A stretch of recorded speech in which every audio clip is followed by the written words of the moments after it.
एक गांव में एक किसान रहता था। वो मेहनती था, लेकिन उससे ज्यादा लालची था। उसे जल्दी अमीर बनने की चाहत थी। रघु नाम का ये किसान चाहता था कि वो कम मेहनत में ज्यादा धन कमा ले। एक दिन गांव में एक साधु आया। लोग इकट्ठा होते हैं। जब सभा खत्म हुई तो रघु उनके पास पहुंचा और बोला, महात्मा जी, मुझे जल्दी अमीर बनने का कोई उपाय बताइए। साधु मुस्कुराते हैं और रघु को एक जादुई बीज देते हैं और कहा, इसे अपने खेत में लगाओ। ये सोने की फसल उगाएगा। लेकिन याद रखना, जब तक पूरी फसल न पक जाए, इसे मत काटना, वरना ये सब मिट्टी बन जाएगी।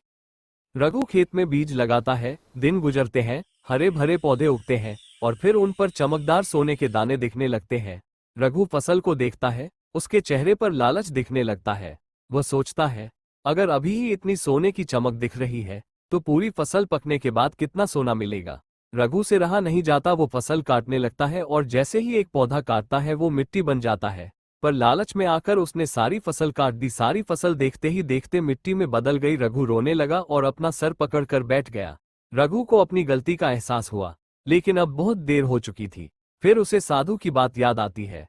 लालच करने से हमेशा नुकसान होता है। धैर्य और मेहनत का फल सही समय पर ही मिलता है।